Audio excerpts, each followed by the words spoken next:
Friends, now we'll do more exercise on pointers to understand how pointers can even be passed to functions. Functions can even return pointers and some pointer arithmetic kind of thing where pointers move with some rules and pointers can be added along with values. Let us assume that we are taking a value, say this value we are taking in a simple variable first. Now we are just counting this number as calling as previous number. To demonstrate this, I'll add value to this number and that value will write a function called add5. Right? So previous number equal to, and this previous number is just n and l. Right? And we'll write a function called add5. That's how we create function name. That means every word we capitalize also. This is just a convention, and we will pass a reference variable so that address of this can be passed, which can be converted to a pointer, because address can be actually converted to a pointer. And after that we'll see out the new number,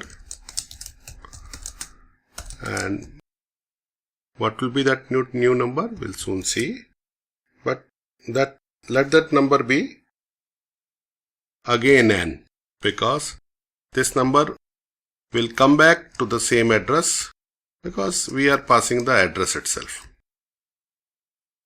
We'll see that whether this function is able to add. We'll write the function here itself so that we don't need to give a prototype.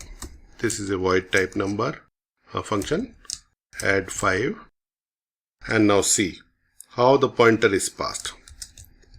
Integer int and pointer and number. This number we are passing. How? This on right hand side we are pointer to a number, that means the variable value.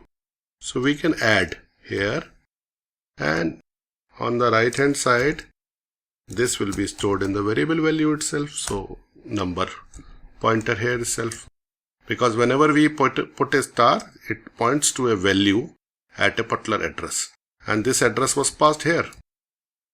So this was actually passed as an address, but we are actually writing it as integer pointer here. Now the moment we do this, we can actually, that reference has been already changed. So the new number will be printed here. Just see how it functions. We'll save this and build and run. So the new number is 23. This add5 has occurred using this pointer passing. We'll see an alternative technique also. Suppose what we do is this previous number we are anyway printing. Instead of printing like this, we can print it in an alternative fashion like this. Cout new number equal to, and we can print it by pointer returning. So we'll return a pointer through this function, and this pointer we are passing address again. Just see, and let me print this new number address also. New number address, because whenever I am printing address, I don't need star.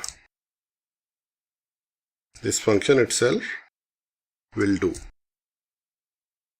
Just to show you that return type can also be pointers. Now this will no more be void. What it will be? It will be int pointer. And since now I'll have to use return, and I'll return that number itself. Right? Better we actually write this as a small, because variable should be with a small and the function names and class names and this people use with capital. It is better to write in a small. So it should work. Now the difference is that the return is been done with integer pointer, and here since return is a pointer, so I am using to find the value star, and for address no star, as we did in the simple pointer understanding. Let me now save it again. It will do the same thing but in a different way. 18, 23, new number using the pointer where the star has been marked, and new number address where star has not been marked. And this is the previous number 18 which we filled. So I think this is sufficient to get. And this arithmetic has been done here. Just see that within the pointer variable, we could add a variable because this is pointing to a address at this, address pointed by this. So at that address, whatever value is there can be added. So this is one kind of pointer arithmetic. We'll further understand a pointer arithmetic where pointer address would be changed in another program. Okay. Please like, share and subscribe.